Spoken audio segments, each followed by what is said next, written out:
नमस्कार, मैं हूं आपके साथ मयंक मिश्रा। आज 25 तारीख है और देखिए अमेरिका ने ईरान के खिलाफ सबसे बड़ी आर्थिक जंग शुरू कर दी है। आर्थिक जंग का ऐलान कर दिया है, इकोनॉमिक वॉर कहा जा रहा है और इसका नाम रखा गया है ऑपरेशन इकोनॉमिक आउटकास्ट। ये ऑपरेशन की शुरुआत की है अमेरिका ने।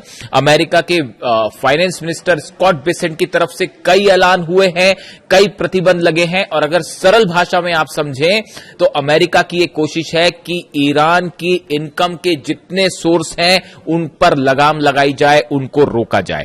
देखिए 60 से ज्यादा जहाज हैं, पर्सनालिटीज हैं, संस्थान हैं, इन पर प्रतिबंध लगा दिए गए हैं जो कि ईरान के हैं। अमेरिकी वित्त विभाग का मुख्य उद्देश्य ईरान के तेल के निर्यात और कमाई के संभावित सभी साधनों को रोकना है, यानी जिस जरिए से ईरान की कमाई होती है इसको रोकने की कोशिश है। इसीलिए ये इकोनॉमिक वॉर कहा जा रहा है। अन्य देशों को भी अमेरिका की तरफ से चेतावनी दी गई है कि जो ईरान के साथ व्यापार करेगा, ईरान का तेल खरीदेगा, ईरान का पेट्रोकेमिकल खरीदेगा, उन सबके साथ उन पर टैरिफ्स लगाए जाएंगे और सभी देशों को यह वार्निंग दी गई है कि ईरान के साथ अपने संबंध खत्म कर दीजिए। इस तरह की बातें आई हैं। इसका ईरान की तरफ से जवाब भी आ गया है। जवाब यह आ गया है कि किसी भी तरह की अमेरिका की इस कोशिश का मुंह तोड़ जवाब दिया जाएगा। और जो अंदर की खबरें हैं वो ये भी बता रही हैं कि जो अमेरिका के जहाज खड़े हुए हैं, 20 के आसपास जहाज जो खड़े हैं, अरब सागर के आसपास जो घेर के खड़े हुए हैं, ईरान के जहाजों को रोक रहे हैं, इस ब्लॉकेड को तोड़ने के लिए ईरान मिलिट्री ऑपरेशन भी कर सकता है। इस तरह की भी खबरें। जनरल मुनीर जो है वो इस समय ईरान में है, वहां पर भी एक कोशिश हो रही है कि किसी तरह से बातचीत शुरू की जाए, लेकिन ईरान ने एक बेहद एग्रेसिव स्टैंड ले रखा है। ये बात शुरुआती हो गई अमेरिका और ईरान की, लेकिन इस बीच जो मैंने थंब भी दिया है अपना कि अमेरिका ईरान की इस आर्थिक जंग के बीच भारत के एनएसए अजीत डोवाल चीन में है और भारत के विदेश मंत्री एस जयशंकर रूस में है। ये दो बेहद अहम खबरें हैं। देखिए ये सब कुछ ऐसे समय में हो रहा है जब पूरी दुनिया की इकोनॉमी में उथल पुथल मची हुई है। अमेरिका अपने टैरिफ वाले मोड में अभी तक अड़ा हुआ है। कनाडा के साथ जो है वो तनाव देखने को मिल रहा है। आप जान ही रहे हैं कि टैरिफ को लेकर कनाडा और अमेरिका आमने सामने है और ईरान और अमेरिका के बीच में अब ये आर्थिक वॉर जो है ये शुरू हो चुका है। ऐसे में इन दोनों बैठकों का, दोनों विजिट्स का जिक्र करना जरूरी है। अजीत डोवाल की चीन यात्रा और एस जयशंकर की रूस यात्रा, उन्होंने पुतिन से भी मुलाकात की है। पहले हम अजीत डोवाल और चाइना की बात करें। देखिए अजीत डोवाल जो है उन्होंने वांग यी विदेश मंत्री जो है चाइना के, इनसे बातचीत की है, इनसे उनकी मुलाकात हुई है। अब सवाल यह है कि अजीत डोवाल इन पूरे हालात के बीच में उनका चीन दौरा कितना अहम है। देखिए इस 2 दिवसीय दौरे, 2 दिन का यह दौरा है, का मुख्य उद्देश्य एलएसी पर शांति बनाए रखना, सीमा विवाद का समाधान और सैनिकों की वापसी यानी डी एस्केलेशन पर चर्चा करना, ये मुद्दे इसमें अहम है। देखिए मोटे मोटे तौर पर अगर बात करें तो एक तो सीमा विवाद जो है इसको लेकर चर्चा होगी।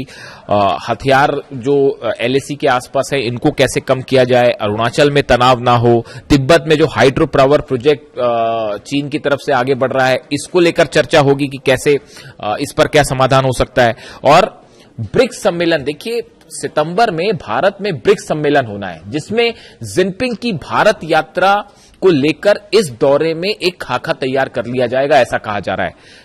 ईरान के राष्ट्रपति भी भारत आएंगे ब्रिक्स सम्मेलन में सितंबर में, ऐसा कंफर्मेशन ऑलरेडी आ चुका है।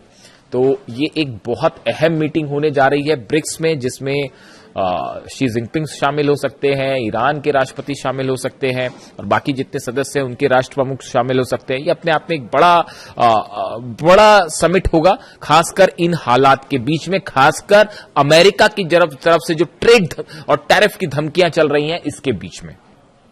अब देखिए पिछले साल अगस्त के आखिर में जब पीएम मोदी एससीओ समिट के लिए चीन के तियानजिन गए थे तो वहां शी जिनपिंग से उनकी मुलाकात हुई थी और आपसी संबंधों पर चर्चा भी हुई थी।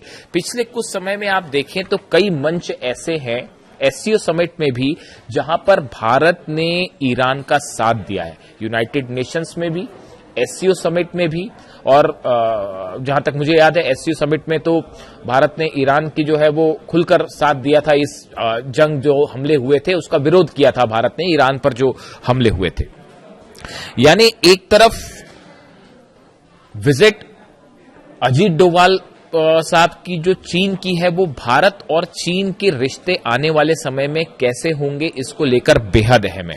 देखिए, अमेरिका ने उन 5 देशों पर 100% टैरिफ का ऐलान कर दिया है जो ईरान से, जो रूस से तेल खरीदते हैं, माफ करिएगा, रूस से तेल जो खरीदते हैं, ऐसे 5 देशों पर, जिसमें भारत भी शामिल है, जिसमें चीन भी शामिल है। और बताया जा रहा है 31 तारीख को अमेरिकी संसद में प्रस्ताव आएगा, और अगर दूसरे सदन से भी पास हो जाता है और ट्रंप सिग्नेचर कर देते हैं तो फिर ये कानून का रूप लेगा। और उसमें यह कहा गया है कि रूस से जो देश तेल खरीद रहे हैं, ऐसे 5 जो टॉप देश हैं, इन पर 100% टैरिफ लगेगा, जिसमें भारत और चीन दोनों शामिल है। यानी अमेरिका का जो ये टैरिफ वॉर है, इस टैरिफ वॉर में चीन भी निशाने पर है और भारत पर भी 100% टैरिफ लगाने की बात है। इस लिहाज से भारत, चीन, रूस, इनके बीच पे कोऑपरेशन बेहद अहम हो जाता है, और इसका एक रोड मैप, इसको लेकर तमाम अंडरस्टैंडिंग इस अजीत डोभाल साहब की चाइना विजिट के दौरान बन सकती है। बात नंबर 1। बात नंबर 2, देखिए अभी 22 अगस्त की खबर है, पनामा फ्लैग का एक जो जहाज था वो भारत के करीब डूबने लगा, बंगाल की खाड़ी के पास वो डूबने लगा। ऐसे में उसमें कई चीनी नागरिक भी सवार थे। जैसी ये खबर आई, स्ट्रेस सिग्नल भेजा गया, भारत के नेवी ने ऑपरेशन शुरू किया वहां पर, और कई चीनी नागरिकों को उसमें बचाया गया, और जो लापता है उनकी तलाश जारी है। जिस तरीके से भारत ने ऑपरेशन किया है, उससे चीन में एक अच्छा संदेश गया। मतलब चीन का कई ग्लोबल टाइम्स, वहां का जो एजेंसी है, उसने भी और तमाम अधिकारियों ने भी भारत के इस एक्शन की तारीफ की कि उन्होंने चीनी नागरिकों की जान बचाई, तो एक ठीक मैसेज गया। यानी आप देखिए, पूरी दुनिया में जो इकोनॉमिक समीकरण है वो तेजी से बदल रहे हैं। ऐसे में डोभाल साहब की जो चीन यात्रा है, ये बेहद अहम है, बेहद इंपॉर्टेंट है, जो आने वाले दिनों में भारत और चीन के संबंध कैसे हो और किस दिशा में आगे बढ़ रहे हैं, इसको तय करने में बेहद अहम भूमिका निभाएगी। और खासतौर पर यह तय होगा कि जिनपिंग ब्रिक्स सम्मेलन में भारत आएंगे, नहीं आएंगे, और आते हैं तो किन मुद्दों पर चर्चा होगी, वगैरह वगैरह। इसी बीच दूसरी अहम खबर जो है कि एस जयशंकर, भारत के विदेश मंत्री, वो मॉस्को की यात्रा पे हैं, और वहां पर उन्होंने रूस के राष्ट्रपति व्लादिमीर पुतिन से मुलाकात की। इसकी तस्वीरें भी सामने आई हैं, और इस दौरान बताया जा रहा है कि कई बड़े एजेंडे हैं, खास तौर पर व्यापार, ऊर्जा, ऑयल, इन तमाम मुद्दों पर रूस के साथ चर्चा हुई है। और ये सब कुछ कब हो रहा है? जब ईरान के खिलाफ अमेरिका ने इकोनॉमिक वॉर छेड़ दी है। ऐसे में ऑयल, भारत रूस से तेल ले रहा है, जिस पर लगातार अमेरिका की तरफ से आपत्ति जताई जा रही है। इसी को लेकर जो है वो टैरिफ का ऐलान है।